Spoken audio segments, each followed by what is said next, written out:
এবার ইউসুফ পাঠানের বিরুদ্ধে কমিশনে কংগ্রেস নির্বাচনী বিধিভঙ্গের অভিযোগে নালিশ, ভোটের প্রচারে বিশ্বকাপের ছবি ব্যবহারের অভিযোগ। বহরমপুরের তৃণমূল প্রার্থীর বিরুদ্ধে এই অভিযোগ। আমাদের সঙ্গে টেলিফোন লাইনে রয়েছে আমাদের প্রতিনিধি বিশ্বজিৎ। বিশ্বজিৎ, ঠিক কি অভিযোগ ইউসুফের বিরুদ্ধে কংগ্রেসের?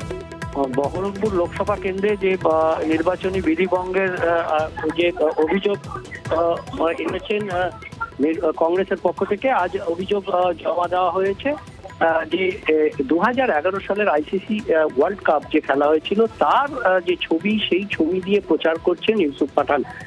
তিনি বিশ্বকাপ দলের যে সদস্য ছিলেন সেটাকে এই নির্বাচনী কাজে তার দলের হয়ে দলের ভোটারদেরকে আকৃষ্ট করার জন্য এটাকে ব্যবহার করা হচ্ছে। এটা এমসিসি ভায়োলেশন হচ্ছে, অর্থাৎ মডেল কোড অফ কন্ডাক্ট নির্বাচনের যে সেটা ভায়োলেশন হচ্ছে, এমনটাই কংগ্রেসের তরফ থেকে অভিযোগ করা হয়েছে। আজ নির্বাচন কমিশনের অফিসে কংগ্রেসের তরফে এই মর্মে একটি অভিযোগ এবং অভিযোগের সপক্ষে বহরমপুরে যে সমস্ত ব্যানার এবং পোস্টার করেছে ইউসুফ পাঠানের পক্ষে, এই বিশ্বকাপ সম্বলিত যে সমস্ত ছবি সহ প্রচার করা হচ্ছে, সেই সমস্ত ছবি, ব্যানারের বিভিন্ন স্টিল এবং ভিডিও সেটা দেওয়া হয় নির্বাচন কমিশনের অফিসে এবং অভিযোগ করা হয় যে তিনি নির্বাচনী বিধি ভঙ্গ করছেন এবং সেই বিষয়ে এই ব্যাপারে প্রয়োজনীয় পদক্ষেপ নেওয়ার জন্য কমিশনের কাছে আর্জি জানানো হয় কংগ্রেসের পক্ষ থেকে।